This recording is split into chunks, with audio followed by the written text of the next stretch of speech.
Hello.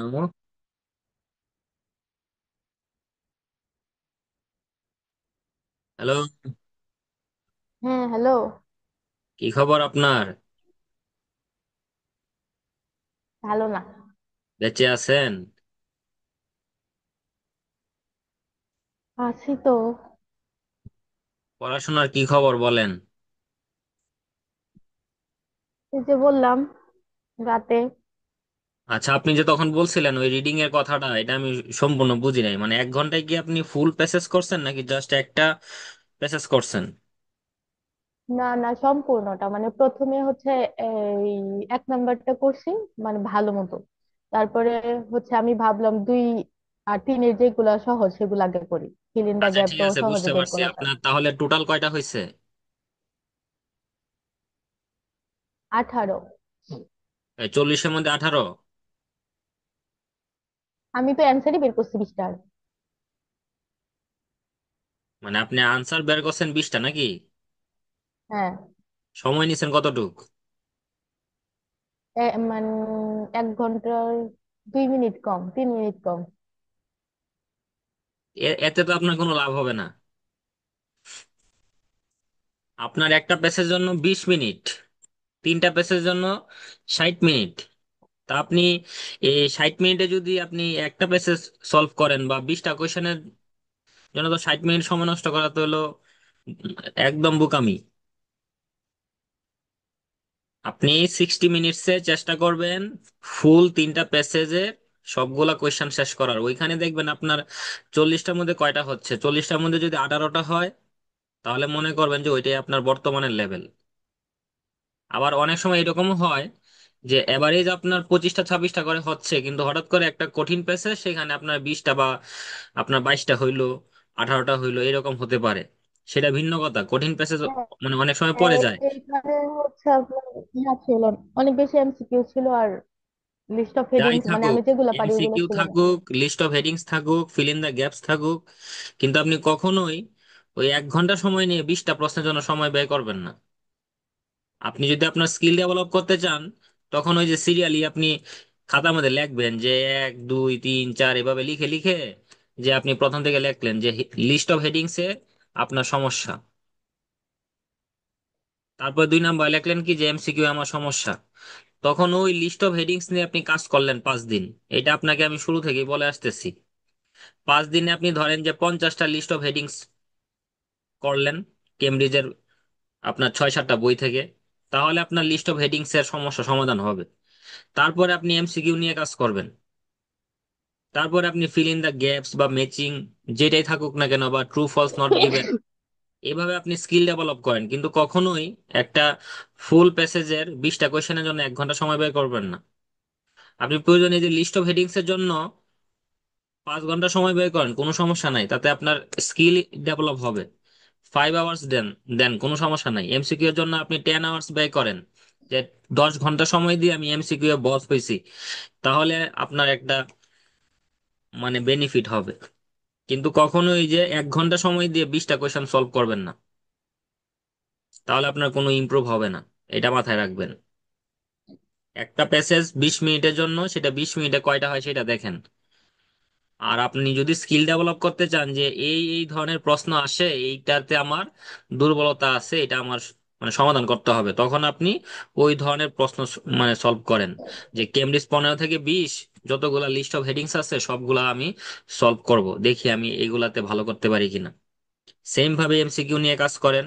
Feel in the gaps, true false not given, তাহলে আপনার জন্য ভালো হবে। কখনোই ওই যে বেশি সময় দিয়ে 20টার মধ্যে 18টা হয়েছে, আপনার কিছুই হয় নাই। হুম। 20টা প্রশ্ন যদি আপনি 25 মিনিটে সলভ করতেন, তাহলে আমি খুশি হইতাম যে না, তার মানে আপনি রাইট ট্র্যাকে আছেন। কারণ বা আপনি সর্বোচ্চ 30 মিনিটস 20টা প্রশ্নের জন্য, 1.5 মিনিট করে তো সময়, তো 20টা প্রশ্নের জন্য আপনি 30 মিনিটস দিলেন।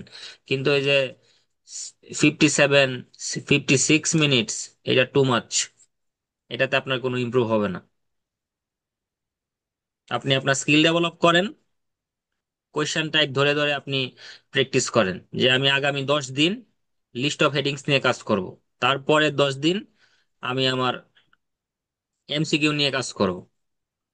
তাহলে দেখবেন আপনি আপনার এই আইএলস এর রিডিং এ বস হতে পারবেন। বুঝতে পেরেছেন? হুম।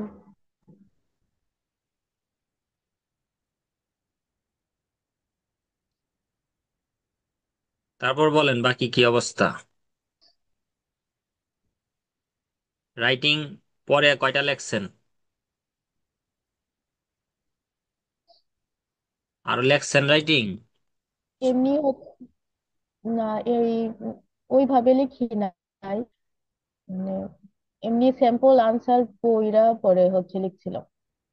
আচ্ছা, স্যাম্পল আনসার পরে লেখছেন ঠিক আছে, কিন্তু কত সময়ের মধ্যে লেখছেন সেটা কিন্তু মাথায় রাখতে হবে। আপনার 20 মিনিটে যেটা রাইটিং, আচ্ছা।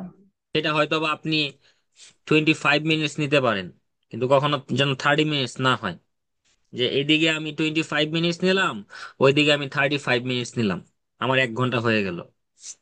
আর যদি আপনি আপনার ওই রাইটিং ইমপ্রুভ করতে চান, তখন আপনি ধরে ধরে ইমপ্রুভ করেন যে এই ওভারঅল একটা ভিউ লিখতে গেলে আমার কিভাবে কাজ করতে হবে, আমার ইন্ট্রোডাকশন নিয়ে কাজ করতে হবে। তারপরে ধরেন আপনি আপনার কনক্লুশন নিয়ে কাজ করলেন। সেম ভাবে আপনি ধরেন যে টাস্ক ওয়ান নিয়ে কাজ করলেন, আর যখন আপনি লিখবেন ঘড়ি ধরে লিখবেন। এবং রাইটিং টাস্ক টু অবশ্যই প্রশ্ন পড়বেন বারবার, প্রশ্নটা বুঝে ওইটার উপরে পয়েন্ট লিখে রাখবেন, তারপরে রচনা লেখা শুরু করবেন। আপনার কাছে পয়েন্ট থাকলে আপনি লিখতে পারবেন যে ওই রকম চিন্তা ভাবনায় আপনাকে যাইতে হবে, ডুবতে হবে, মসতে হবে যে যে কোনো টপিক নিয়ে আপনার মানে অটোমেটিক 5টা 6টা পয়েন্ট চলে আসে, পজিটিভ নেগেটিভ। তার মানে আপনি রাইটিং নিয়ে কাজ করতেছেন। যে একটা আনকমন টপিক পাইছেন, তারপরে ওইটা নিয়ে একটু চিন্তা করলে, 1 মিনিট চিন্তা করলে আপনার কাছে 5টা 6টা পয়েন্ট আসতেছে। তার মানে আপনি আইএলটিএস এর রাইটিং এ ডুবে আছেন। আর ওই যে সব ধরনের কোয়েশ্চেনের জন্য যদি আপনার রিসার্চ করতে হয় প্রতিদিন, এই ভালো স্যাম্পল রাইটিং দেখতে হয়, সেটা তো অবশ্যই দেখবেন, কিন্তু যে কোনো ধারণা পাচ্ছেন না তাহলে হবে না। হয়তো 90টার মধ্যে আপনার 80টা আপনি পারতেছেন, ধারণা আসতেছে, 10টা পারতেছেন না, তাহলে ঠিক আছে। কিন্তু যদি 50-50 হয়, তার মানে আরো অনেক বেশি প্র্যাকটিস করতে হবে রাইটিং নিয়ে। এইগুলা সবগুলোর ক্ষেত্রে, লিসেনিংও সেম। ওই অনেক সময় দেখা যায় যে কেউ স্পিড বাড়ায় দেয়, কয় আমি অনেক ভালো পারি, 1.5-এ আমি লিসেনিং করি। আবার অনেকে বলে যে আমি এই যে 0.75-এ লিসেনিং করি, মানে জিমায় জিমায়া। আবার অনেকে কয়ে এটা গেছে, এটা ধরতে পারি নাই, এটা একটু পজ দিই। তো এইগুলা হলো আমাদের সমস্যা, মেইন সমস্যা হলো এগুলা। বুঝছেন? হুম। কখনো পজ দিবেন না, কখনো স্পিড কমাবেন না, কখনো বাড়াবেন না, নর্মাল স্পিডে শুনবেন। যদি আপনার 3 নাম্বার পার্টে যদি সমস্যা হয়, তিন ইউনিট নাম্বার এক্সামে পার্ট তো স্পিড কিভাবে? একটু বেশি থাকে। হ্যাঁ। ইউনিট তো এই এখন থেকে স্পিড একটু বেশি থাকে না? না না, স্পিড আপনার নর্মাল যে স্পিড আছে সেটা দিয়ে আপনি শুনবেন, কখনো স্পিড কমাবেন না, কখনো বাড়াবেন না। আবার কখনো পজ দিয়ে যে এটা তো আমি ধরতে পাই না, এটা আর একটু শুনি, সেটাও করবেন না। লিসেনিং চলতেছে, আপনারও উত্তর বের করার চেষ্টা করবেন। একটা সম্পূর্ণ সেকশন, মানে একটা সেকশন আপনি শেষ করবেন, যে 1 নম্বর সেকশনে আপনার কয়টা হয়েছে সেটা আপনি দেখবেন, যে আমার এখানে 6টা হয়, 7টা হয়, কখনো 9টা হয় না, কখনো 10টা হয় না, তার মানে 1 নম্বর সেকশন নিয়ে আরেকটু কাজ করতে হবে। 2 নম্বর সেকশনে আমার 6টা হচ্ছে, 5টা হচ্ছে, 4টা হচ্ছে, তার মানে ওইটা নিয়ে কাজ করতে হবে। 4 নম্বর সেকশনে আমার 8টা 9টা হয়, তার মানে ঠিক আছে। 3 নম্বর সেকশনে আমার কখনো 3টা হয়, 4টা হয়, ওইটা নিয়েও কাজ করতে হবে। বুঝতে পারছেন? হুম। ম্যাডাম, আজকে আপনাদের কয়েকটা ট্রান্সলেশন দিব, একদম সহজ। এই জিনিসটা আমি পারি না। না, না, না, একদম সহজ সহজ, একদম সহজ সহজ। আপনি আমি বলবেন যে, এটা পারি না। বলবেন এইগুলা তো ক্লাস 1-2 এর বাচ্চাদের পরে, এগুলো আমাকে কেন দিচ্ছেন? আহ, আর হইলেও আমি পারি না। ওরা হয়তো পারে, আমি পারি না। পারবেন। কেন যে আমি এটি পারি না? ধুর। উচিত, উচিত। এটা বলেন তো কি হবে, যে আমার কিছু বলা উচিত ছিল। হুম। স্ক্রিন দেখা যায় না? উচিত ছিল। হ্যাঁ, হ্যাঁ। তাহলে বলেন।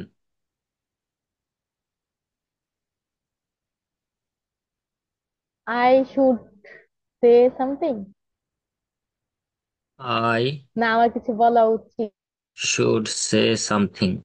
I should. হ্যাঁ, উচিত মানে তো শুডেই, এটা তো শুডেই হবে। এটাই তো আপনার ইংলিশটা, তাই না? ছিল। হ্যাঁ, এটা তো ছিল না, আমার কিছু বলা উচিত। এটা তো তাহলে প্রেজেন্ট, ছিল এটা থাকলে কি ছিল। হবে, আমি যদি এখানে বলি এরকম, এই যে ছিল দিয়ে যদি আরেকটা বাংলা বলি, যে আমি। I have to say something হবে। না, না, না, আমার কিছু বলতে হবে, আই হ্যাভ টু তো বলতে হবে। আচ্ছা, আরেকটা বাংলা দিই, দেখেন, যে আমি আপনাকে বলতে পারতাম। এটা কি হবে বলেন তো, যে আমি আপনাকে বলতে পারতাম। এই যে মানে হুম। দুইটা সেন্টেন্সই আপনার একই স্ট্রাকচারে হবে, এটা বলে দিলাম। এবং দুইটাই পাস্ট টেন্সের। এই যে দেখেন এইখানেও কিন্তু বাংলা বাক্যের শেষে ল আছে, অতীতের কথা। আর এটা দেখবে যে ল বা ম, আমি যে সূত্র হুম। সবসময় বলি, নিচেরটাতে আপনার ম আছে। আমি আপনাকে কিছু বলতে পারতাম অতীতে, বর্তমানে না। বর্তমানে হলে যে বলতে পারি। এখানে কি হ্যাড হবে? হ্যাড। হ্যাড হবে না হ্যাভ হবে সেটা আপনার ব্যাপার। আপনি হ্যাডও দিতে পারেন, হ্যাভও দিতে পারেন, অথবা হ্যাজও দিতে পারেন, কিন্তু কোথায় হবে কি হবে সেটা আপনার বলতে হবে সুন্দরভাবে। প্রথমটা বলেন। না, প্রথমটা তো একটু বলছেন যে আই শুড সে সামথিং, ঠিক আছে। এখানে উচিত মানে শুড, এটা মেনে নিলাম। শুধু এই ছিলটা আসে না, তাহলে নিচেরটা বলেন। নিচে তো আর ছিল নাই, শুধু কি আছে, যে আমি আপনাকে বলতে পারতাম। ধরেন আপনি পরীক্ষায় ভালো রেজাল্ট করছেন, সেটা আপনাকে জানান নাই, মানে আমাকে জানান নাই। ধরেন আপনি ভিসা পাইছেন, সেটা আমাকে বলেন নাই। হুম। চলে গেছেন, যাওয়ার পরে বলতেছেন যে আমি তো আইএলটিএস 7 পাইছিলাম, তারপরে ভিসা পাইছি, এখন চলে আসছি, আপনাকে তো বলতে পারি নাই, বা আপনাকে বলা হয়নি, আপনাকে বলা উচিত ছিল। আমি আপনাকে বলতে পারতাম কিন্তু বলি নাই। তো তখন আপনি ইংলিশটা কিভাবে বলবেন? That is the question. বলেন বলেন, চুপ করে থাকবেন না। প্রশ্ন করছি, উত্তর দিবেন, ভুল হোক। এবং দুইটা সেন্টেন্সের স্ট্রাকচার একই হবে। হ্যালো, চলে হ্যাঁ, আসছে? আমি বলেন। এটি পারি না, তো আমার এটি করবো ভগবান। আরে বাবা, কি অবস্থা! এই যে আই, আপনাকে মানে ইউ, বলা মানে টেল, পারতাম মানে ক্যান মানে পারি, কুড মানে পারতাম। এই সিম্পল জিনিসটা বলেন, তাহলেও তো আপনি একটা লাইনে আছেন, যে আই কুড টেল ইউ। এটাও যদি আপনি বলেন, তাহলেও তো আপনি একটু বলতে পারছেন, এই যে প্রথমটার মতো, তাই না? যে সেখানে উচিত আছে, আপনি শুড বলছেন। নিচে পারতাম, পারা মানে ক্যান, কুড মানে পারতাম, সেখানে কুড দিয়ে বলছেন। বাট হুম। আপনাকে মনে রাখতে হবে যে যদি কোনো সেন্টেন্স এরকম থাকে যে অতীতের ঘটনা, সেটা আপনি করতে পারেন নাই, কিন্তু করা উচিত ছিল, করতে পারতেন, করতেন, ওই ধরনের সেন্টেন্স গুলো বলতে গেলে আমাদের যে স্ট্রাকচারটা ফলো করতে হয়, সাবজেক্টের পরে ওই যে শুড অথবা উড অথবা কুড দিতে হয়। কুড দিয়ে তারপরে হ্যাভ দিতে হবে, তারপরে ভার্বের 3 নাম্বার ফর্ম দিতে হবে, তারপরে হ্যাভ দিয়ে ভার্বের 3 number form, V3 plus object. এতটুকুই। যেমন আমি আপনাকে বলতে পারতাম, কিন্তু আমি তো আপনাকে বলি নাই, অতীতের ঘটনা। তাহলে আই কুড হ্যাভ, এবং তখন ওইখানে এই যে ভার্বের 3 নাম্বার ফর্ম দিতে হবে, I could have told you. এতটুকুই। এবং উপরের সেন্টেন্সটা দেখেন, যে আমার কিছু বলা উচিত ছিল তা কিন্তু আপনি বলেন নাই, আই শুড হ্যাভ। তখন ওই যে সে 3 নাম্বার ফর্ম দিয়ে দিবেন। ও, আচ্ছা, আচ্ছা। এইটাই। এই ধরনের কথা আমাদের অনেক সময় বলতে হয়, রাইট স্পিকিং এ আর কি। যে I should have said something, অথবা এখানে টেল দিলে টোল্ড হবে, স্পিক বললে স্পোকেন হবে। বুঝাইতে পারছি? আর যদি আপনার বাংলাটা থাকে যে আমি হুম বলতাম, তখন সেখানে আপনি উড দিয়ে বলবেন যে I would have told you. মানে অতীতের ঘটনা, আপনি সেই কাজটা করেন নাই, পরবর্তীতে গিয়ে আপনার মনে হয়েছে যে না, এটা আমার করা উচিত ছিল, বা আমি এটা করতে পারতাম, তাকে আমি জানাইতে পারতাম, আমার বাড়িতে আমি যেতে পারতাম, বাড়িতে যেতাম কিন্তু যাইনি, ঈদের ছুটি পাওয়া সত্ত্বেও আমি বাড়িতে যাইনি, যাওয়া উচিত ছিল, যেতে পারতাম। তখন এই যে should have, would have, could have, এইগুলা দিয়ে তারপরে ভার্বের 3 number form. This is the structure. এই যে নিচে স্ট্রাকচার দেওয়া আছে দেখেন, লিখে রাখেন খাতার মধ্যে। ভবিষ্যতে শুড বানান হয়েছে? লিখছি। হয় নাই, এখন হয়েছে। এই তো। না। এটা তো সিম্পল একটা স্ট্রাকচার, তাই না? কিন্তু এটা আবার খুব হ্যাঁ। গুরুত্বপূর্ণ একটা স্ট্রাকচার।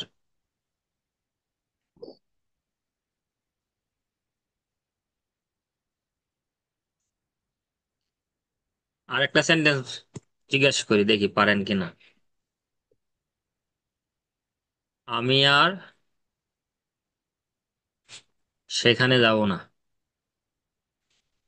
বলেন তো এটা কি হবে? যাব না বানানো হয় না, বলেন। হ্যালো। আর যাব না। I will never go there. I never go there. English, English, I never there. Never I will হবে না? নেভার আই উইল হবে না? এগুলা কি বলেন উল্টাপাল্টা? আরে বলছি I will never go there. আচ্ছা ঠিক জানি না। আছে, I I will never go there. আমি যা বলতেছি আপনি তাই লিখতেছেন কেন? আমি বলছি নেভার উইল হবে না, এটাও লিখছেন উইল হবে না। আচ্ছা দেখেন, এখানে তো বলছে যে যাব, যেহেতু আপনি এটা ভবিষ্যৎ ধরছেন সেহেতু উইল দিছেন, ঠিক আছে। কিন্তু এই নেভার মানে হলো কি, যে কখনোই যাব না, তাই না? না। হ্যাঁ হ্যাঁ। কয় না। কিন্তু এবার এই কি ফিউচার? সেন্টেন্সে এই সেন্টেন্সে আমাদের নেভারটা হবে না, ও। বুঝছেন? কেন হবে না? আমি আপনার 2টা সেন্টেন্স লিখে দিই, যে আই উইল নো লঙ্গার গো দেয়ার, এটা হলো একটা। এখানে দেখেন যে আর যাব না, কোন একটা কাজ আর করা হবে না, করা হয় না, করা হতো না, ওই ধরনের কথা বলতে গেলে আপনার সেন্টেন্সে আপনি এই নো লঙ্গার অথবা এনিমোর ইউজ করতে পারেন, এনিমোর।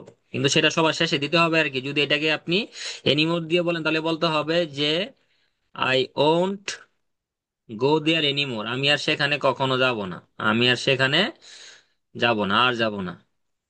আর নেভার বলতে গেলে যে আই নেভার গো দেয়ার, আমি সেখানে কখনোই যাই না, ওই আর কথাটা আসে না। বা আপনি যদি এখানে ফিউচারে ওই উইল দিয়েও বলেন, তাহলে হবে না। যে আই উইল নেভার গো দেয়ার মানে হলো যে আমি সেখানে কখনোই যাব না। কিন্তু এই যে আর যাব না, এটা বোঝাতে গেলে আপনার নো লঙ্গার অথবা এনিমোর দিয়ে বলতে হবে। বুঝতে পেরেছেন? হুম। আপনি যদি প্রেজেন্ট টেন্সে বলেন যে আমি আর তার সাথে কথা বলি না, I don't talk to him anymore, তখন আমরা ওই যে এইখানে অক্সিলারি ভার্বের সাথে নট করে দিচ্ছি, এখানে আর নো লঙ্গার দেওয়া দরকার নেই। দুইটার মিনিং এই সেম। আর যদি আপনি নো লঙ্গার দিয়ে বলেন, তখন বলবেন এরকম ভাবে যে I no longer talk to him. Got it? বুঝতে ইয়েস। পেরেছেন? যে আই হুম। নো লঙ্গার খুবই টক সূক্ষ্ম পার্থক্য। To him. আর আপনি ওই যে নেভার দিয়ে বলতে পারেন, কিন্তু নেভারের মিনিংটা হবে কি, যে আমি আর সেখানে, মানে আমি কখনোই যাই না, কখনোই যাই না, নেভার। আই নেভার স্মোক, আমি কখনোই ধূমপান করি না। কিন্তু আপনি যদি বলেন, যেমন আমি বললাম যে আই নেভার স্মোক, আর বললাম যে আই ডোন্ট স্মোক এনিমোর, অথবা বললাম কি যে আই নো লঙ্গার স্মোক, এই তো। তাহলে দেখেন যে তিনোটাই নেগেটিভ। এই নেভার মানে কি নেগেটিভ না? এই তিনটাই নেগেটিভ, হুম। কিন্তু মিনিং হলো দুই রকম। একটা হলো যে আই নেভার স্মোক, আমি কখনোই ধূমপান করি না। আর এটা হলো যে আমি আর করি না, মানে আগে করতাম আর কি। যে আই নো লঙ্গার স্মোক মানে আমি এখন আর ধূমপান করি না, আগে করতাম। এগুলোর মিনিংটা হলো এরকম যে আপনি একটা কাজ আগে করতেন, এখন আর করেন না। সেখানে যান বা সেখানে যেতেন, আর যাবেন না আর কি। যে তোর সাথে আর আমার কথা হবে না। তার মানে কি I no longer talk to you, অথবা I won't talk to you anymore, এইভাবে আপনার বলতে হবে। ধরেন আপনি আপনার এক বান্ধবীর সাথে দাঁড়ান, কথা এগুলা বলেন, জেদ করে না। হ্যাঁ। তখন কি বলবেন? যে ওর সাথে তো আমার আগে কথা হইতো, এখন আর কথা হয় না, বা আমি ওর সাথে কথা বলি না, আর বলি না। তখন বলবেন যে I don't talk to her anymore, I no longer talk to her. যদি আপনি নো লঙ্গার দেন, পরে আর শেষে এনিমোর দেওয়া দরকার নাই। জাস্ট এই তিনটা লাইন লেখেন, তাইলে হবে। এই যে আমি দেখেন একটু হলুদ করে দিচ্ছি, দেখা যাচ্ছে? হুম, দেখা যাচ্ছে। হুম, হুম, হুম,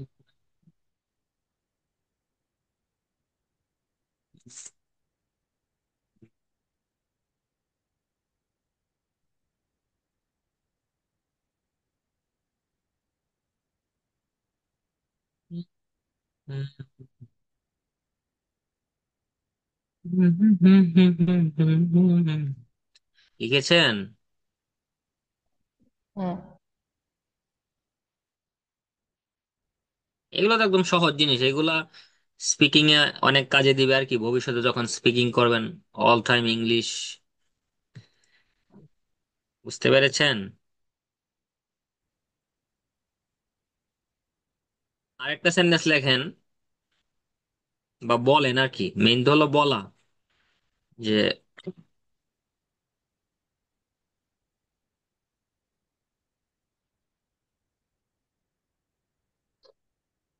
কি? বাংলার কি অবস্থা,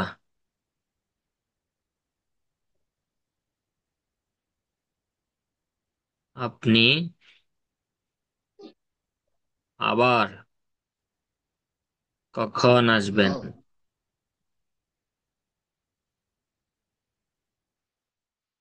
বলেন, আপনি আবার এগুলা কখন কি আসবেন?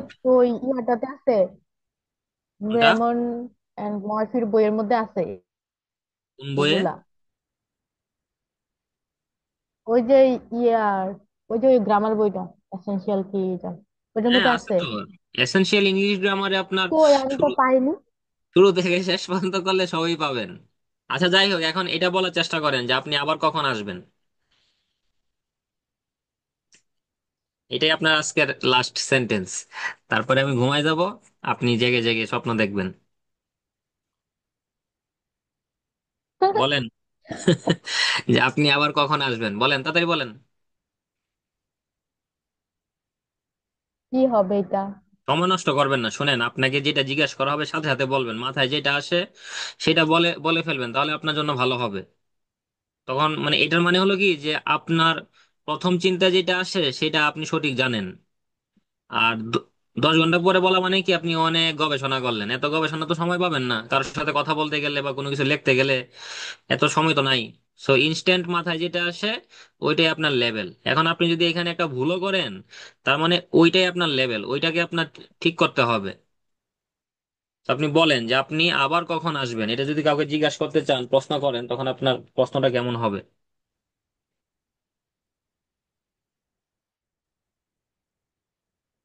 এটা একদম সহজ একটা প্রশ্ন।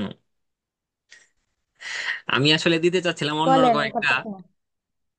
না পারার কি আছে? এখানে হোয়েন বলবেন। When will you come again. এটা একদম সহজ না? হ্যাঁ, এটা হবে? আসলে এই- কি এটা হবে?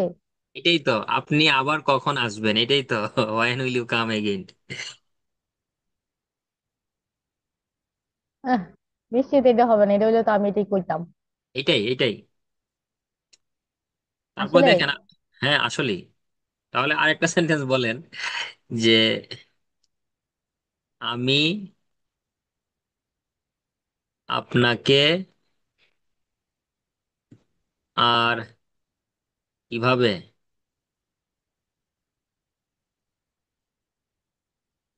সাহায্য, সাহায্য বানান আসে না রে। আচ্ছা, ইংলিশে লিখি। আমি আপনাকে আর কিভাবে সাহায্য করতে পারি, এটা বলেন। বলেন বলেন, তাড়াতাড়ি বলেন। This is the last question. একদম সহজ। মানে এইটা, মানে এই সেন্টেন্সের যে স্ট্রাকচারটা হবে সেটা আসলে আমি আপনাকে দিতে চাচ্ছিলাম, বা যেই কথাটা হবে, যেই ওয়ার্ডটা হবে, যে আমি আপনাকে আর কিভাবে সাহায্য করতে পারি। আপনি আর কোথায় যাবেন, আর কি খাবেন,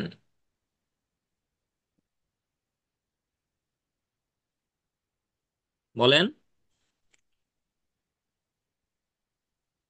how may I help you? How may I help you. এইটা আপনার কোনো ভুল নাই, কিন্তু এই ইংলিশের মাধ্যমে ওই যে আর কিভাবে, এটার মিনিংটা আসে না।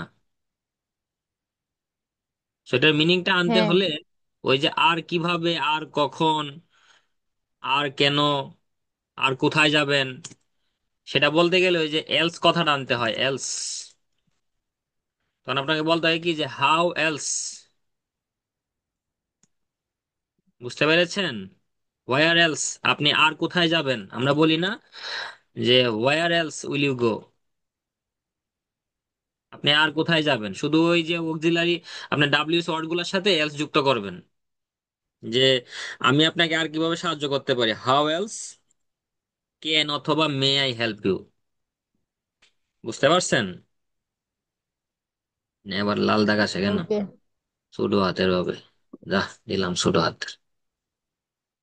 শুধু ওই যে এলস কথাটা ইউজ করবেন, এটাই আর কি আপনাকে জিজ্ঞেস করতে যাচ্ছিলাম, যে ওই যে আর কিভাবে, ওই ভুলে এখানে দিয়ে দিছি যে আপনি আবার কখন আসবেন, তো আবার বলতে তো এখানে শুধু এই এগিন দিলেই হয়ে যায়, যে when will you come again, আপনি আবার কখন আসবেন।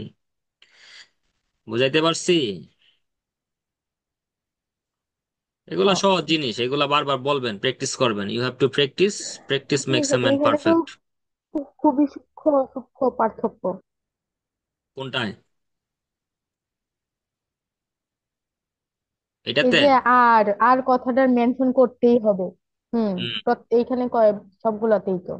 জি। এগুলো তো আপনি জানেন, হয়তো প্র্যাকটিস নাই দেখে ভুলে গেছেন আর কি। এগুলো তো খুব কঠিন কিছু না, সহজ জিনিস। না। বুঝতে পেরেছেন? হুম হুম হুম।